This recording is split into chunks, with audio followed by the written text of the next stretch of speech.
Hello friends, आप देख रहे हैं सेल्फ ज्ञान। आज की क्लास है BSOC 132 जो BAG की यूनिट 2 है। वो आज उसकी हम क्लास 2 कर रहे हैं। इससे पहले हम क्लास 1 कर चुके हैं जो यूनिट 1 के ऊपर डिपेंड थी। और भारत का समाजशास्त्र ये फर्स्ट ईयर का है। सोशोलॉजी का जो सब्जेक्ट है BAG का फर्स्ट ईयर के स्टूडेंट का उसके लिए है। इसमें हम इम्पोर्टेंट क्वेश्चन के साथ डिस्कस करेंगे कि आने वाले क्वेश्चन कैसे हैं और कैसे आपको करना है। ये यूनिट मैंने बहुत अच्छे से तैयार किया है। अगर इसको आप खुद पढ़ोगे तो 2 दिन लग जाएंगे, 3 दिन लग जाएंगे। और यहाँ पे आप 15-20 मिनट में इसको पूरा कंप्लीट अच्छे से सीख जाओगे। और उसी के बेस पे आपको सीधा अपने एग्ज़ाम के क्वेश्चन पेपर में जो क्वेश्चन है उनमें लिख देना है। क्योंकि ये यूनिट 2 है, पहली यूनिट और दूसरी यूनिट से हमेशा क्वेश्चंस आते हैं, ज़्यादा क्वेश्चन आते हैं। तो इसको आपको कर लेना है, आपके लिए बहुत ही ज़्यादा बेनिफिशियल होने वाली है यूनिट। और लास्ट तक ज़रूर देखें, इससे हमें पता चलता है कि हमारे देश के अंदर हमारे समाज कैसे डेवलप हुआ, हिंदुस्तान के अंदर, इंडिया के अंदर कैसे जो है हमारा समाज धीरे धीरे प्रोग्रेस करके यहाँ तक पहुँचा है, अंग्रेज़ों के टाइम से लेके अभी तक। तो ये काफ़ी नॉलेजेबल यूनिट है, मुझे बहुत अच्छी लगी। तो आप भी इसको देखते रहिए। चलो शुरू करते हैं। तो सबसे पहले जो इसमें क्वेश्चन आते हैं इस तरीके से आते हैं कि समाज में जो परिवर्तन हुए हैं उनकी विशेषता बताइए, या जो परिवर्तन है वो क्रमतर विकास और प्रगति के बीच में अंतर बताइए। तो चलो इसको हम शुरू से करते हैं। और 2-3 टाइप के क्वेश्चन इसमें आते हैं, मैं आपको बीच में बता दूंगा। तो सबसे पहले इसकी जो है इकाई 2 है, ये बदलता भारत। तो भारत कैसे धीरे धीरे बदलाव आए हैं हमारे समाज के अंदर, उसके बारे में हम डिस्कस करेंगे। तो जैसे प्रस्तावना छोड़ो, प्रस्तावना में पीछे वाला बताया। तो सामाजिक परिवर्तन का क्या अर्थ है और प्रकृति अर्थ तथा उसकी प्रकृति के बारे में समझाएंगे।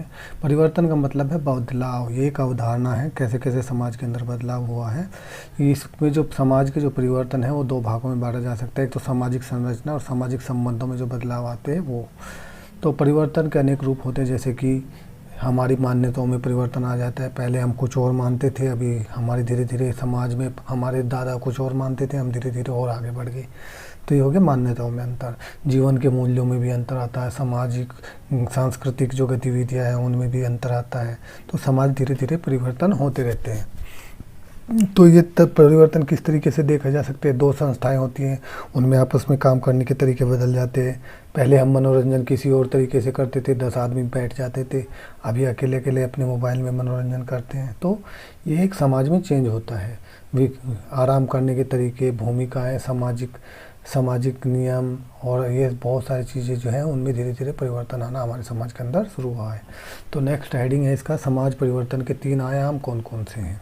तो उन 3 आयाम को आपको देखना है। सबसे पहला सामाजिक परिवर्तन में जो उसकी गुणवत्ता के परिवर्तन से कोई संबंध नहीं है कि कितनी गुणवत्ता मतलब क्वालिटी समझो, कि हम पहले कैसे रहते थे अभी कैसे रह रहे हैं। तो उसकी क्वालिटी से कोई मतलब नहीं है इसमें। जो समाज में परिवर्तन होते हैं वो धीरे धीरे हो सकते हैं, अच्छे भी हो सकते हैं, बुरी भी हो सकते हैं, कम भी हो सकते हैं, ज़्यादा भी हो सकते हैं। पहला पॉइंट था ये। दूसरा, सामाजिक और जो सांस्कृतिक परिवर्तन उन कहा जा सकता है इन चीज़ों को। कुछ समाजशास्त्री जो सामाजिक और सांस्कृतिक परिवर्तन को अलग अलग मानते हैं, लेकिन आगे चल के उसको अलग अलग डिफ़ाइन करना मुश्किल हो गया।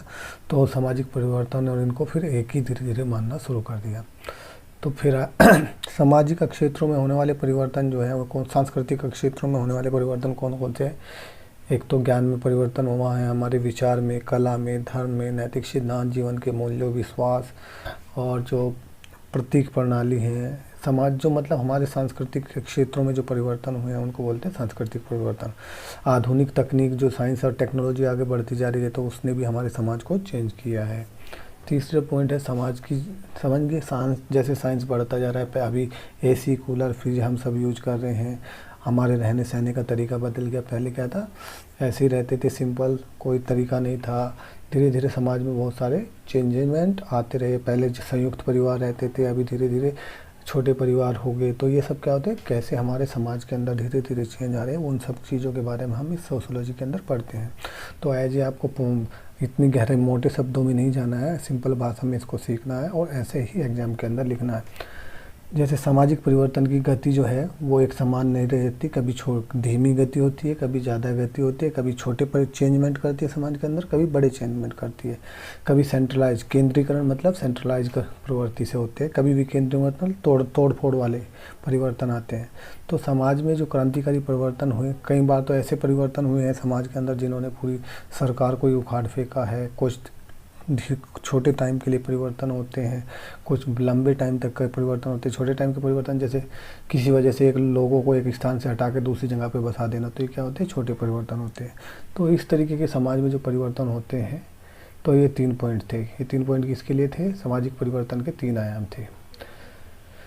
तो विभिन्न क्षेत्रों में जो अब हम बात करते हैं कि कोई मान लिया साउथ है, कुछ नॉर्थ इंडिया है, तो अलग अलग एरिया में अलग अलग परिवर्तन होते हैं, अलग अलग स्पीड से, गति से परिवर्तन होते हैं। जैसे औद्योगिकरण है, वो जो पश्चिमी देश हैं उनमें बहुत कम स्पीड से हुआ, लेकिन इंडिया में, चाइना में, ये बाद में इन्होंने, विकासशील जो देश है इन्होंने बहुत तेज़ी से औद्योगिकरण को अपनाया है।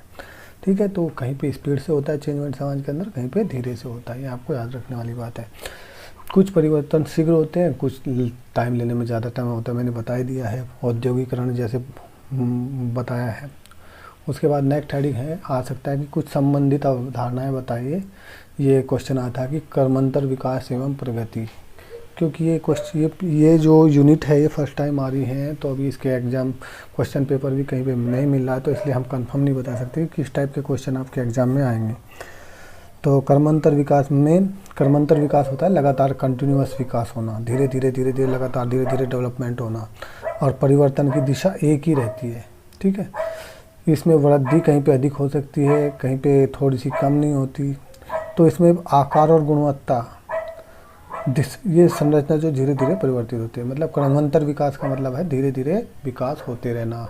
ठीक है, और प्रगति का मतलब है परिवर्तन एक निश्चित दिशा में होता है। हम प्रगति की तरफ कर रहे हैं, साइंस एंड टेक्नोलॉजी की ओर कर रहे हैं मान लिया, तो प्रगति एक निरंतर एक ही दिशा में होती है, उसका एक लक्ष्य होता है और उसका एक मूल्य निर्धारण होता है। तो प्रगति समझ गए, और हम उससे पहले क्या समझ गए, कंटिन्यूअस, यानी कि सतत लगातार क्रम विकास जो हो रहा है, डेवलपमेंट हो रहा है वो।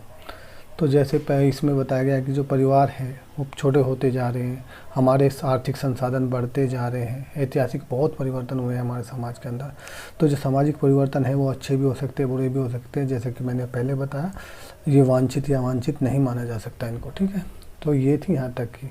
और उसके बाद ये जो तीनों आप बता देंगे कि समाज में कैसे परिवर्तन हुआ, तो सामाजिक परिवर्तन की क्या विशेषताएं हैं, 3 पॉइंट लिख सकते हो। उसके बाद परिवर्तन, कर्मंतर विकास और प्रगति के बारे में आप लिखा। कर्मंतर विकास मतलब लगातार डेवलपमेंट होना, प्रगति मतलब एक निश्चित डायरेक्शन में वो करना। ठीक है, मैंने आपको पहले बता दिया। उसके बाद कुछ सामाजिक सिद्धांत है, सामाजिक परिवर्तन की अवधारणाएं हैं, जो हमारे समाजशास्त्री हैं, जो पहले जिन्होंने रिसर्च की हैं, इसके बारे में बातचीत की है, तो उनमें भी कुछ मतभेद हैं। तो उनके सिद्धांत और जो सामाजिक परिवर्तन है उनकी अवधारणाओं के बारे में हम इस यूनिट के अंदर सीख रहे हैं, इस पॉइंट के अंदर। जो मनुष्य है उसके समाज में लगातार परिवर्तन होते रहते हैं, नई चीज़ें आती रहती, नई अवस्था से वो गुजरता रहता है। हमारा जो समाज है वो लगातार बदलता रहता है। ठीक है, नई जो है खोज होती रहती है, उसका विकास चलता रहता है, जनसंख्या में भी परिवर्तन होता रहता है, संस्थाओं के मूल्यों में परिवर्तन होता रहता है। तो इस तरीके से फिर क्या है, जो हमारे जो समाजशास्त्री है सबसे ज़्यादा इम्पोर्टेंट उसमें अगस्त कॉम्ट, हार्पर स्पेंसर्स, ये लिखे हुए हैं जो, और एमिली दुर्खिम और मैक्स मैकर और कार्ल मार्क्स, ये 4-5 समाजशास्त्री सबसे ज़्यादा इम्पोर्टेंट हैं। इन्होंने अपने समाजशास्त्र में जो परिवर्तन हुए उसके क्षेत्र में अपने रिसर्च की है, और उन्होंने अपने उसके बारे में अपनी भावनाएं व्यक्त की हैं, तो उनके बारे में बात करते हैं। तो 20वीं सदी में क्या बताया कि जो परिवर्तन है वो बहुत ही आधुनिकता की ओर बढ़ते चले गए। सब कुछ जो पहले जो परिवर्तन होते, पहले जो था, देखो जब पुराने ज़माने में होते थे, हम क्या करते, बौद्धिक ज़्यादा थे। बौद्धिक मतलब साइंस और टेक्नोलॉजी की तरफ इतना हमारा वो नहीं था। हम जो पुराने अपने सिस्टम चले आ रहे हैं उन्हीं के बारे में हम सोचते रहते थे, उन्हीं पे हम चलते रहते थे।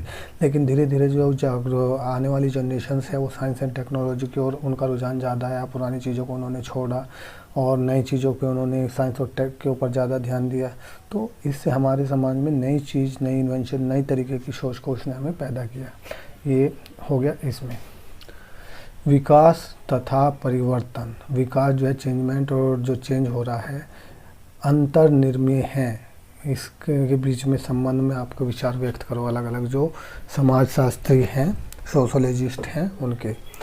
तो अगस्त कॉम्टे ने कहा कि औद्योगिक क्रांति जब हुई थी ना, बहुत टाइम लगा उसको घटने में, तो विकासशील प्रगति के प्रकृति थी। उन्होंने विकास किया, जो औद्योगिक क्रांति आई उन्होंने पिछले पूरे ढांचे को चेंज कर दिया, समाज के नया सिस्टम चालू कर दिया। तो पहले जो समाज की संरचना थी सब सरल थी और धीरे धीरे जो है वो चेंज होती चली गई। लोगों को वैज्ञानिक दृष्टिकोण की ओर ज़्यादा पहुंचने लगे और गैर वैज्ञानिक पृष्ठभूमि से निकलकर विज्ञान की ओर पढ़ने लगे, जैसा कि मैंने आपको पहले कहा। तो ये बताया है ऑगस्ट कॉमेट ने।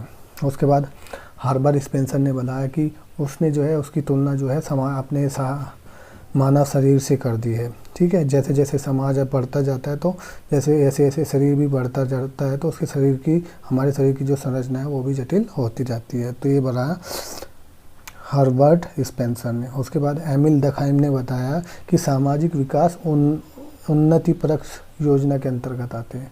मतलब हमेशा देखो, समाज तो बढ़ता रहेगा, समाज कभी भी स्थिर नहीं रहता, वो हमेशा चेंज होते रहेंगे, पीछे भी चेंज हुए हैं, आगे भी होते रहेंगे, डेवलपमेंट होते रहेंगे।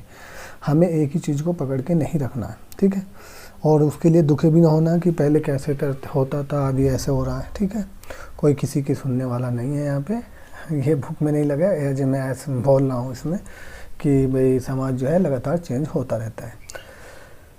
औद्योगिक समाजों में अखंडता विद्यमान थी। मनुष्यों के बीच पहले क्या थे, लोग अपनी आपसी सहमति से एक दूसरे के साथ रहते थे। जैसे ही औद्योगिक समाज आया, उनके बीच मतभेद हुए, विभिन्नताएं हुई, टकराव हुई, तो आगे की ओर वो बढ़ गए। डर्कहाइम का विचार था कि जो समाज में जो परिवर्तन है वो नैतिक मूल्यों में आने वाले परिवर्तनों के कारण है। ये इसकी इम्पोर्टेंट बात है। उसने बताया कि समाज के कार्यों को तरीकों में जो परिवर्तन हुआ है वो अंततः सामाजिक परिवर्तन के लिए जिम्मेवार है। मैक्स वेबर ने क्या कहा? मैक्स वेबर ने बताया कि जो धार्मिक और नैतिक विश्वास है लोगों का, पहले धर्म और नैतिकता के ऊपर जो विश्वास था, समाजों में जो तुलनात्मक तकनीकी अक्षमता रही है, विकसित और परिवर्तित होते हैं। मतलब धीरे धीरे डेवलपमेंट होता है। कार्ल मैक्स ने बताया कि इसके ठीक विपरीत तर्क देते हैं। कार्ल मैक्स ऊपर वालों से सीधा अलग है। कार्ल मैक्स और फ्रीडरिख एंगल्स, ठीक है, इन दोनों ने अलग तर्क दिया है। हालांकि वो उसको स्पष्ट नहीं कर पाए, दोनों के बीच में मतभेद था। इन दोनों विद्वानों के अनुसार जो था, सामाजिक परिवर्तन जो समाज में विभिन्न वर्गों के बीच में जो टकराव होता है, दो वर्ग हैं, दोनों के बीच में टकराव हो रहा है, उसके कारण घटक होते हैं। समाज में जो परिवर्तन है वो लगातार होते रहते हैं, ठीक है। सामाजिक परिवर्तन, सामाजिक विकास के मूल में जो शक्ति काम करती है वो वर्ग संघर्ष से पैदा होती है। जो दो वर्गों के बीच में संघर्ष होता है उससे पैदा होती है, ठीक है। तो ये तो कुछ इतना इम्पोर्टेंट नहीं है, आप इनके नाम थोड़ा याद रख लोगे तो ठीक है, क्योंकि ये फेमस सोशोलॉजिस्ट हैं एक दो के। और आपको बस यही है कि समाज में लगातार डेवलपमेंट होने है, समाज चेंज होना है, समाज चेंज होता रहेगा, ठीक है। सामाजिक परिवर्तन आते रहेंगे। विकास और परिवर्तन आधुनिकीकरण के रूप में। अब इसमें हम चलते हैं तो इसमें बताया गया है कि आधुनिकीकरण जो है, कुछ को मत जानना जरूरी है। जो आधुनिकीकरण का जो सिद्धांत के जो आलोचक हैं उनके भी मत जान लेते हैं।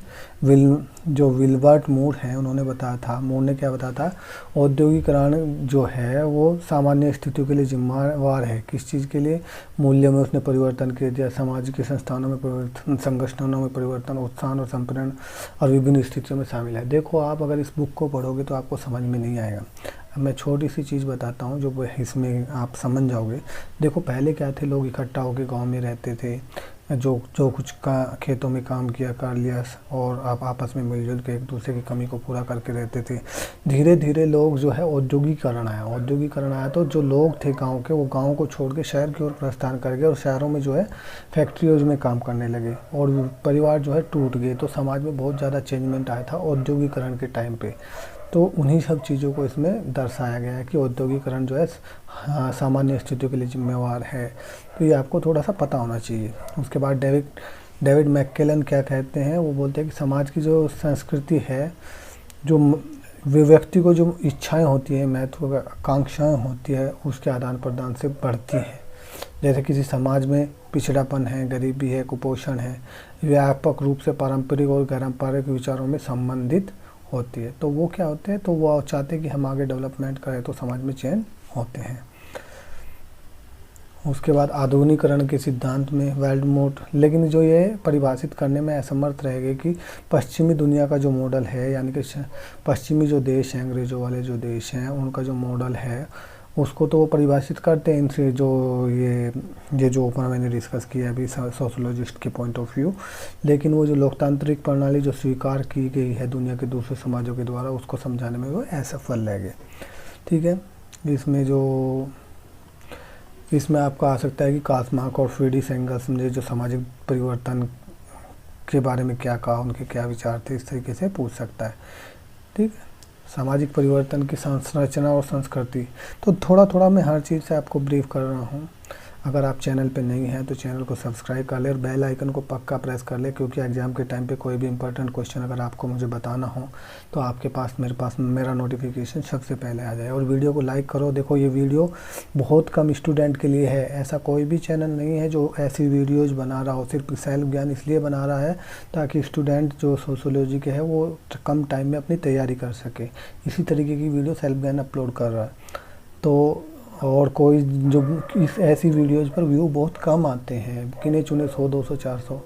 तो मैं इसलिए बना रहा हूँ ताकि वाकई इग्नू के स्टूडेंट की हेल्प हो सके। तो प्लीज़ वीडियो को लाइक करें, और जो आपका अगर कोई और स्टूडेंट है सोशियोलॉजी का और इग्नू का उस तैयारी कर रहा है, उसको वीडियो शेयर करें ताकि उसको भी बेनिफिट हो। तो चलो, इसके बाद मैं आपको बात कर रहा था कि सामाजिक परिवर्तन। देखो, सामाजिक में जो परिवर्तन होते हैं वो दो तरीके से होते हैं।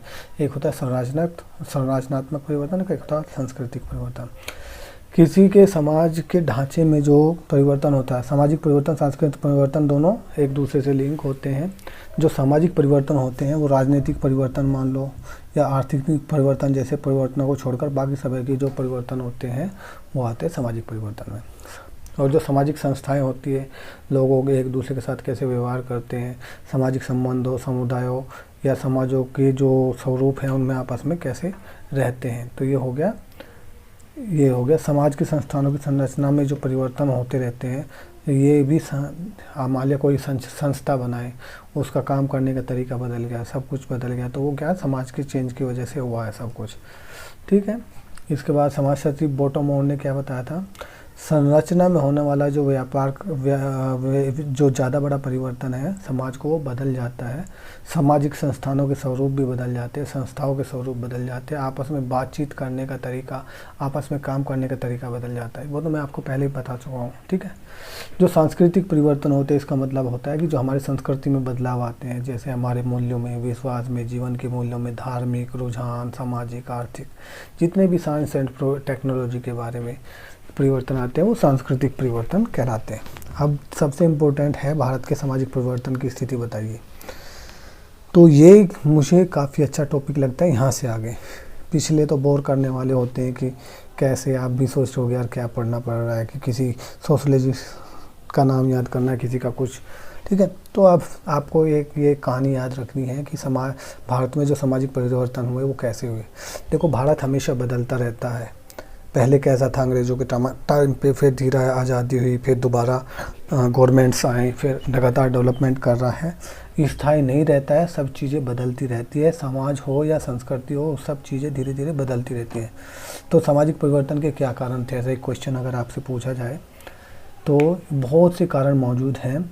सांस्कृतिक है, संरचनात्मक परिवर्तन तेज़ी से जो हो रहे हैं उसके पीछे के कारण क्या हैं, ये पूछ सकता है इसमें। भारत परंपरागत सामाजिक संरचना से औद्योगिक सामाजिक संरचना की ओर बढ़ रहा है। परंपरागत था, पहले परंपराएं बहुत थी हमारे समाज के अंदर, बहुत चली आ रही हैं।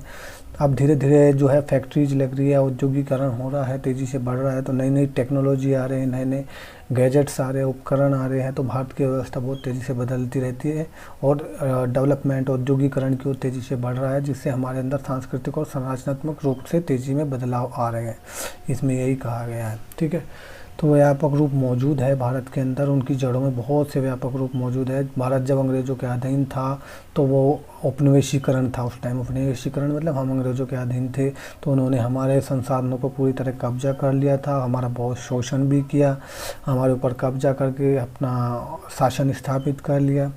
ठीक है, तो कानूनी व्यवस्था हमारे अंदर जो इंडिया के अंदर है वो कानूनी व्यवस्था ब्रिटेन के द्वारा, जो ब्रिटेन में लगती है कानूनी व्यवस्था वही है, उन्हीं की तर्ज पे सब कुछ बनाया हुआ है यहाँ पे।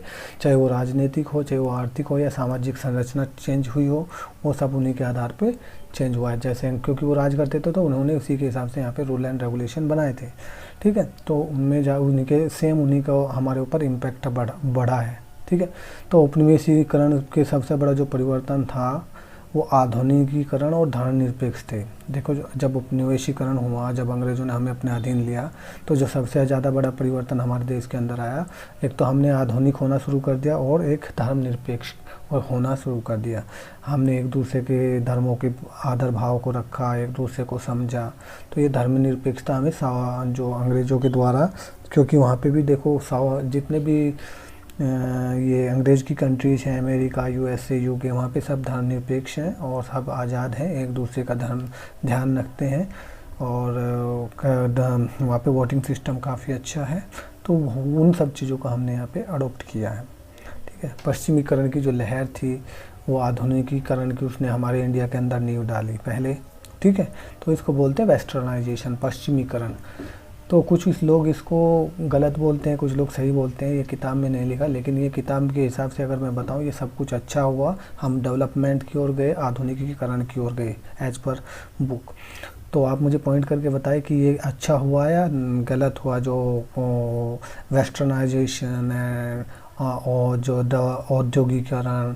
ठीक है, ये सब अच्छा हुआ हमारे देश के लिए? नहीं। तो ये बताया कि जैसे हमारे ऊपर उन्होंने शासन किया तो आधुनिकीकरण की हमारी नींव डली, तो दो स्तरों में बदलाव हुए। हमारा जो बौद्धिक विकास है वो चेंज हुआ, हमारे अंदर उदारता की सोच आई, मध्यम वर्ग का हमारे बीच में उदय हुआ। अंग्रेज़ों की तरह हमने कपड़े पहनने शुरू कर दिए, खाना पीना ढंग अपनाने शुरू कर दिए, सांस्कृतिक मूल्यों में उससे हमारे चेंजमेंट आ गया। ठीक है, हमारी जो सोच है वो भी बदलनी शुरू होगी। हमने जो है सामूहिक रूप से, साझेदारी से लोगों की भावनाओं को समझने लगे और हमें राष्ट्रीयता की भावना हमारे अंदर आने लगी, स्वतंत्रता के विचार हमारे अंदर जाने लगे कि भाई हमें अपने देश को आज़ाद करना चाहिए। भारत की लोगों की सोच जो है वो चेंज होने लगी और उसमें जो है तर्कशीलता प्रवेश करने लगे कि हाँ, हमारे देश को आज़ाद करना है, हम सब एक हैं। तो इन सब सिद्धांतों की से जो है समाज को आधुनिकीकरण कहते हैं। ये सब को किस तरफ लेके गए? हमारे समाज को आधुनिकता की ओर लेके गए। ठीक है, तो ऐसे जो इतिहासकार हैं बहुत सारे, वो बोलते हैं आधुनिकता के समय नई तकनीक का विस्तार हुआ। लोग समझने लगे कि जन्म के आधार पर सब कुछ छोड़ दिया, जो वो अपनाएंगे वही। जन्म के आधार पर अगर कोई छोटा काम कर रहा है तो वो छोटा नहीं रहेगा, वो अपनी मर्जी से कोई दूसरा काम कर सकता है। तो इस तरीके की हमारे अंदर डेवलपमेंट शुरू हो गई। पहले क्या था, वैश्य है, शूद्र है, ये है, वो है, तो वही काम करेगा, ऐसा नहीं है। देखो ये सबसे इम्पोर्टेंट चीज़ लिखी हुई है, इसलिए मैंने इसमें ऐड किया हुआ है। धर्मनिरपेक्षता का अर्थ किसी धर्म सीमा में कैद न रहना। जब व्यक्ति की सोच आधुनिक हो जाती है तो वह धैर्य के आधार पर सोचना बंद कर देता है, धर्म के आधार पर सोचना बंद कर देता है। जब आधुनिक हो जाता है तो वो क्या हो जाता है, धर्म के आधार पर सोचना बंद कर देता है और धार्मिक सीमाओं के प्रभाव को उतार देता है। ठीक है, और आधुनिक विचारों में विश्वास रखता है, शिक्षा में, एजुकेशन के अंदर, तार्किक सोच में। तार्किक सोच समझते हो ना? हाँ, वैज्ञानिक डिसीजन साइंस की ओर। ठीक है, तो उसकी ओर वो आगे बढ़ने लगता है और वो सारी सीमाएं त्याग कर वैज्ञानिक ढंग से सोचने लगता है, एक भारतीय के तौर पे वो सोचने लगता है। समझ गए? तो ये आपको ये लाइन कैसी लगी प्लीज़ कमेंट में अभी बताएं कि ये जो हम अगर साइंस की तरफ बढ़ते हैं तो जो हम जो थोड़े से लिबरल हो जाते हैं, एज ए अपने देश के लिए सोचते हैं, सबको इकट्ठा करके सोचते हैं, जो सिचुएशंस होती हैं हमारे देश के अंदर, थोड़ा पॉलिटिकल टाइप्स में जो सिचुएशंस होती हैं वो अच्छी नहीं है। लेकिन अगर बुक्स के हिसाब से देखें, साइंस एंड टेक्नोलॉजी के हिसाब से देखें, हम जो है अच्छी डायरेक्शन में एजुकेशंस की ओर बढ़ें तो हम इन सब चीज़ को हम इन सब सीमाओं को उतार कर एक अच्छी डायरेक्शन में अपने देश को लेके जाते हैं। तो ये बहुत अच्छी बात है या क्या है, आप थोड़ा कमेंट में बताएं। देखता हूँ कि कितने स्टूडेंट यहाँ तक पहुँचे हैं वीडियो को देखते हुए और उनको ये वीडियो अच्छा लग भी रहा है कि नहीं। प्लीज़ यार थोड़ा बताओ, ताकि इससे क्या है, मोटिवेशन होता है। अगर वीडियो लाइक करते हो तो अच्छा लगता है। अब बात करेंगे औद्योगिकरण और नगरीकरण की। औद्योगिकरण आपको सीधी सी बात है, जो फैक्ट्रीज लगी, उद्योग ज़्यादा लगे, अर्थव्यवस्था बदल गई हमारे देश की, एक ऊंचाइयों पे पहुंचने लगे। खेतियों पे जो लोग ज़्यादा डिपेंड थे वो उद्योगों में काम करने लगे, नई नई टेक्नोलॉजी आ गई, गांव के लोगों को भी नए खेती और धंधे मिलने शुरू हो गए। ठीक है, औद्योगिकरण और आधुनिकीकरण में जो नगरीकरण भी हुआ। नगरीकरण मतलब होते हैं नगर, नए नए नगर बनने शुरू हो गए, छोटे शहर बड़े शहर बनने शुरू हो गए। अधिकतर लोग गांव से शहरों में आने लगे, काम करने लगे। शिक्षा में तेज़ी आ गई। ग्रामीण क्षेत्रों की तुलना में शिक्षा जो है, देखो ये पॉइंट कितना अच्छा लगेगा, ग्रामीण क्षेत्रों की तुलना में नगरों की शिक्षा व्यवस्था अच्छी होती थी तथा आर्थिक गतिविधियाँ तेज होती थी। वही ये तो आज भी है। गाँवों की तुलना में शहरों की शिक्षा व्यवस्था अच्छी है। वो माहौल बच्चों को गाँव वालों को नहीं मिल पाता जो शहर वाले बच्चों को मिलता है।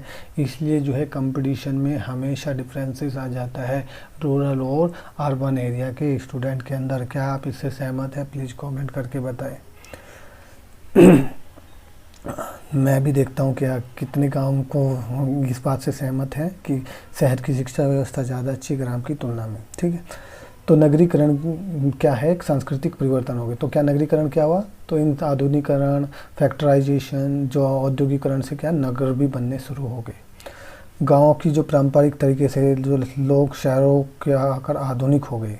ये राइड में इसलिए लिखा है, आप सुनना इसके बाद चीज़ को काफ़ी ध्यान से, कि गांव के जो लोग थे वो शहरों में आ गए, फिर वो वहाँ पे आधुनिक हो गए, शहर की संस्कृति को उन्होंने अडॉप्ट कर लिया, उनके पास कमाने के और ज़्यादा साधन हो गए, उनके आर्थिक स्तर पर उठने की और उम्मीदें पैदा हो गई उनके अंदर, जिससे उनके परिवर्तन आ गया, उनमें उनकी सोच में परिवर्तन आ गया, उनके संबंधों में परिवर्तन आ गया, उनके सामाजिक संस्थानों के दृष्टिकोण में बदलाव आ गया। इससे हमारे समाज में जो बहुत चेंज आ गया। तो काफ़ी अच्छी ये यूनिट मेरे को लगी, काफ़ी चीज़ें सीखने को मिलती है इससे। तो उपनिवेशीकरण का नतीजा जो हो गया कि नवीनीकरण हो गया, लोग एक दूसरे को, औद्योगिकों का प्रभाव एक दूसरे पर पड़ने लगे। चलो आगे बात करते हैं। उदारीकरण, निजीकरण और वैश्वीकरण। उदारीकरण बोलते हैं लिबरलाइजेशन, निजीकरण बोलते हैं प्राइवेटाइजेशन, वैश्वीकरण बोलते हैं ग्लोबलाइजेशन, लिबरल बोलते हैं, देखो इसमें बताया कि भारत बहुत तेज़ी से आगे बढ़ रहा था, अर्थव्यवस्था बहुत आगे बढ़ रही थी। उदारीकरण, फिर ये जो तीनों चीज़ें एक साथ हुई, LPG, लिबरलाइजेशन, प्राइवेटाइजेशन और ग्लोबलाइजेशन, LPG बोलते हैं इससे। इससे क्या हुआ, उद्योग और व्यापार में बहुत बढ़ावा मिला, प्रोत्साहन मिला, नई नई कंपनी पैदा होगी, ठीक है, और वो काम करने लगी। अब इसमें बताया गया है कि 1991 में जो है थोड़ी अर्थव्यवस्था डगमगा गई इंडिया की, तो फिर निजी कंपनियों को दे दिया उन्होंने, शिक्षा भी दे दी, वो ऊर्जा दे दी, वो जो ये उड़ान वगैरह होती है, नागरिक उड्डयन, स्पाइस जेट, फलाना जेट, डिकड़ा जेट, ये सब तभी से आ गई। ठीक है, तो पहले क्या था, सब ये गवर्नमेंट के अंदर में थी, इन्होंने प्राइवेट को दे दी, भाई तुम उड़ाओ, तुम अपना प्रॉफिट कमाओ। तो इससे क्या डेवलपमेंट हुआ, तो बहुत सारी विदेशी कंपनियां आ गई, निजी कंपनियां आ गई, तो ये हो गया निजीकरण, यहाँ से शुरू हो गया, स्वदेशी और विदेशी कंपनी करना शुरू काम कर दी। वैश्वीकरण होता है ग्लोबलाइजेशन। देखो पहले क्या था, आप अपनी चीज़ बनाओ, अपने देश में यूज करो, फिर क्या हुआ, वैश्वीकरण हो गया कि आप कहीं भी बेच सकते हो, कहीं भी, सब के लिए सब कुछ रास्ते खुले हैं, कोई किसी भी देश में कोई भी व्यापार कर सकता है, काम कर सकता है। तो ये वैश्वीकरण का धीरे धीरे जो है विकसित देश भी जो है, पहले विकसित देशों में दूसरे विकासशील देश, विकासशील देशों में अपना सामान बेचते थे, फिर विकासशील देश भी दूसरे देशों में अपना सामान बेचने लगे, तो पूरी दुनिया जो है एक होगी, एक दूसरे पर डिपेंड होगी, और उससे क्या है, एक दूसरे को समझने में आसानी होगी। तो समाज में कितना चेंज आ गया, पहले अपने गांव, फिर अपने शहर, शहर से अपना देश, देश से पूरा वर्ल्ड, आप कहीं भी काम कर सकते हो, एक दूसरे के साथ अपने विचारों का आदान प्रदान कर सकते हो, उनके साथ रह सकते हो, काम कर सकते हो। तो हमारे सोच में बहुत ज़्यादा हमारे समाज के अंदर डिफरेंसेस आते हैं। ठीक है, तो ये थे कि कैसे कैसे हमारा समाज में जो है धीरे धीरे चेंज आता जा रहा है, पुराने टाइम से लेके अब तक। अब संचार और मीडिया, ये भी बहुत बड़ी चीज़ है। पहले क्या था, अंग्रेज़ों के टाइम में टेलीग्राफ होते थे, डाक से चिट्ठी आती थी, टेलीफोन लाइन होती थी। अब तो मोबाइल हो गए, और रेडियो पे आप न्यूज़ वगैरह सुन लो तो सुन लो, सिनेमा होता था, प्रिंटिंग टेक्निक थी, बुक्स वगैरह पब्लिश कर दो, कोई पढ़ेगा तो ठीक है। तो बहुत कम लिमिटेड लोगों के पास ये सूचनाएं पहुंचती थी। ठीक है, तो जैसे आज़ादी में इन सब चीज़ों का लोगों ने, हिंदुस्तान के लोगों ने, इंडिया के लोगों ने आज़ादी में इसका यूज किया, एक दूसरे को एजुकेट किया, एक दूसरे को अपने साधन, धीरे धीरे फिर कंप्यूटर आ गए, फ़ोन आ गए, सोशल मीडिया होगी। ठीक है, अब सैटेलाइट्स आ गए, केबल्स आ गए, तो एक दूसरे तक सूचनाएं जो है आसानी से आदान प्रदान कर सकते हैं। पहले क्या था, गवर्नमेंट के अंडर में ही थी सब चीज़ें, गवर्नमेंट जो चाहे बस वही करती थी। अब तो कोई दिक्कत होती है, फेसबुक पे डाल देते हैं, व्हाट्सएप पे डाल देते हैं ना। तो आपको बहुत लिबरलाइजेशन मिली है, बहुत छूट मिली है, लोगों को आसानी से आप अपनी प्रॉब्लम बता सकते हो। ठीक है, तो ये क्या है, और पहले ऐसा कुछ नहीं था, आप घुट घुट के मरते रहो, आप पे कोई अत्याचार हो रहा है, कुछ भी हो रहा है, तो आप अंग्रेज कोई अत्याचार करे कुछ नहीं कर सकते थे, दुनिया को कुछ भी पता नहीं चलता था। अब छोटी सा कुछ हंगामा होगा तो दुनिया के दूसरे कोने में वो खबर पहुँच जाएगी, और इंटरनेशनल प्रेशर पड़ना शुरू हो जाते हैं। ठीक है, तो संचार का जो है दुनिया भर में, सारी दुनिया में, विकासशील देशों में उनकी सोच में बहुत प्रभाव पड़ा है। ठीक है, तो ये बहुत सारे चेंजमेंट हुए हैं संचार मीडिया ने, जो आर्थिक, राजनीतिक और सांस्कृतिक परिवर्तन किए हैं। आधुनिक समाज बनाने में भी बहुत महत्वपूर्ण भूमिका अदा की है इन्होंने, ठीक है। तो दूसरा जो है, ये तो संचार साधनों ने हमें हमारे देश के अंदर डेवलपमेंट किया है या कैसे हमारे समाज को चेंज किया। एक तीसरा जो अगला इम्पोर्टेंट पॉइंट है, सामाजिक आंदोलनों ने हमारे समाज को चेंज किया है, ठीक है। तो उसमें क्या है, बहुत बड़े प्रभाव पड़े, बहुआयामी प्रभाव पड़े हैं। तो पहले जो था, इतना सामाजिक आंदोलन उस हालत में हुए जब उनका सहन शक्ति लोगों की ख़त्म होगी, वो टॉर्चर इतना बर्दाश्त नहीं कर पाए अंग्रेज़ों का। तो ख़ास उद्देश्य की पूर्ति के लिए सामूहिक आंदोलन चले। जो आंदोलन थे उन्होंने समाज को चेंज कर दिया। ब्रिटिश समाज की नीतियों का दमन, ब्रिटिश समाज से जो दमन उनकी जो दमनकारी जो नीति थी उनसे वो परेशान थे, बहुत तंग आ चुके थे। सब कुछ ले जा रहे थे ब्रिटेन में, बंगाल हाँ शासन कर रहे थे, सब कुछ वहाँ पे ले जाते। तो अंग्रेज़ी हुकूमत से वो आज़ादी नहीं पाना चाहते थे, स्वाधीनता आंदोलन में उतर गए, ठीक है। और देखो यार, पहले भारत में बहुत सारी कुप्रथाएं भी थी, समस्याएं भी थी। इसमें लिखा है देखो, कुप्रथाएं और समस्याएं थी। समाज में बहुत जो अंदर से खोखला किए जा रही थी। सामाजिक आर्थिक असमानताएं थी, कोई बहुत बड़ा अमीर है तो कोई बिल्कुल गरीब है, ठीक है। एक गुब्बार पैदा हो गया था लोगों के अंदर, तो इसलिए आंदोलन हुए। सबसे पहला भक्ति आंदोलन हुआ। भक्ति आंदोलन मतलब सभी इष्ट जो है ईश्वर, सभी आस्था की विसंगतियों के फलस्वरूप इस आंदोलन को उन्होंने जन्म लिया। पूजा, ठीक है। सती प्रथा का था, पहले स्त्री को उसके पति के साथ ही जला दिया जाता था। उस कुप्रथा के विरुद्ध जो है सती आंदोलन हुआ। फिर विधवा स्त्री का विवाह नहीं होने देते थे, तो विधवा को दोबारा शादी करने के अधिकार के लिए विधवा विवाह आंदोलन चला। किसानों के आंदोलन हुए, ठीक है, ज़मीन के मालिकाना हक को लेकर। तो इस तरीके से उत्तर भारत में अफरा तफरी मची हुई थी किसान आंदोलन को लेके। तो ये आंदोलन जो है समाज को सुधारने के लिए, एक अच्छे परिवर्तन, अच्छे डेवलपमेंट की ओर ले जाने के लिए सब काम चल रहे थे ये आंदोलन। तो बहुत सारे आंदोलन हुए, किसानों के आंदोलन, जनजातीय आंदोलन, दलित आंदोलन, अति पिछड़ी जाति आंदोलन, महिला आंदोलन, छात्र आंदोलन, मजदूर आंदोलन, मध्यवर्गीय आंदोलन। तो इसने सब ने क्या हमारे समाज के अंदर चेंजमेंट किया है, ठीक। उसके बाद हम करते हैं बदलता भारत की क्या क्या चुनौतियाँ और प्रतिक्रिया थी। तो अगर आपसे पूछे कि काफ़ी लंबी यूनिट होगी, कहीं आप बोर तो नहीं हो रहे, वीडियो कहीं छोटा करना है, तो आप कमेंट करके बता सकते हैं प्लीज़। एक दो तो कमेंट कर दिया करो अगर आप वीडियो देखते हैं, तो मुझे भी अच्छा लगता है कि हाँ इंटरेक्शन हो रहा है। और वीडियो को लाइक करें, चैनल को सब्सक्राइब करें नेक्स्ट वीडियो के लिए। समाज सदा एक जैसा नहीं रहता, वो हमेशा बदलता रहता है। ये हमने पहले भी बात किया है। ढांचे में चेंजमेंट होता रहता है, आर्थिक बदलाव होते रहते हैं, नई नई तकनीकें आती रहती हैं। औद्योगिकरण, नगरीकरण, वैश्वीकरण, इन सब दौर से हमारा समाज गुजरा है। सांस्कृतिक और राजनात्मक परिवर्तन हुए हैं।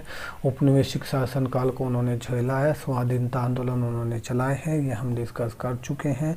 तो ये जो भारत में परिवर्तन हो रहे हैं, ये विकास और क्रमांतर विकास का पर्याय है।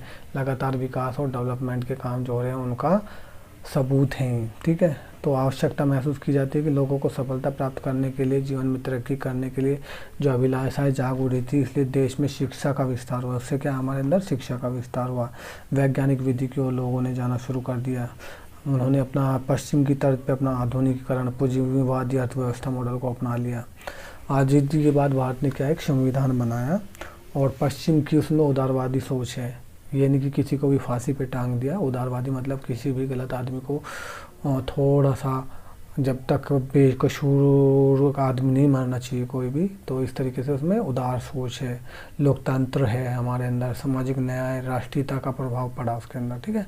जो संविधान निर्माता वो अच्छी तरह जानते थे कि हमारे देश में बहुत सारे धर्म हैं, बहुत सारी संस्कृति हैं, नॉर्थ साउथ ईस्ट वेस्ट सब जगह तक लेके। तो उनको एक सूत्र में बांधने के लिए लोकतांत्रिक पद्धति को अपनाना पड़ेगा। समाज में जो असमानता है उनको दूर करना पड़ेगा, सभी वर्गों को साथ लेके चलना पड़ेगा, ठीक है। वरना इतने बड़े देश के अंदर इतनी बड़ी डाइवर्सिटी, विभिन्नताएं होने के बाद उनको एक करके रखना बहुत ही मुश्किल काम हो जाएगा, ठीक है। तो ग्रामीण क्षेत्रों और नगरीय क्षेत्रों में क्या क्या परिवर्तन हुए उनके बारे में बात करेंगे अभी।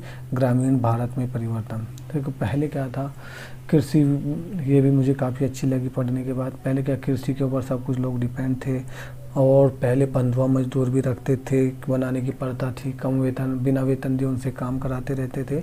अब जो है वो सब चीज़ें हटा दी गई है और उनका शोषण होता था, ठीक है। तो ग्रामीण में अब अनेक बदलाव आ गए, और अब इस तरीके का कोई चीज़ नहीं है, और वो अपने मर्जी से काम कर सकते हैं, गांव में या बाहर भी जा सकते हैं।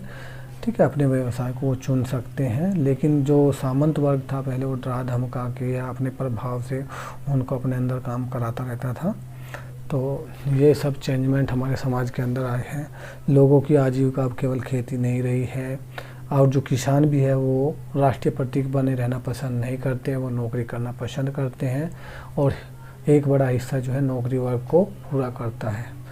खेती जो है ओनली 30% भाग को पूरा करती है। तो पहले अभी जो खबरें आ रही हैं, जो किसान आत्महत्या कर रहे हैं 21वीं शताब्दी में, समाचार आत्महत्या के समाचार सबसे ज़्यादा, जैसे उत्तर प्रदेश बड़ी आबादी वाले राज्य में आत्महत्या का होना चौंकाने वाले हैं सब। ये जो आर्थिक नीति और ग्रामीण भारत में आने वाले बदलावों की वजह से हुई है, ये ऐसा बुक में लिखा हुआ है। ठीक है, तो कुछ नगरीय परिवर्तन भी हुए हैं, वो आप सभी जानते हैं। तो नगरीय परिवर्तन तो आप जानेंगे कि नगरों में जो धीरे धीरे परिवर्तन हो रहे हैं, तो नगरीय परिवर्तन होंगे।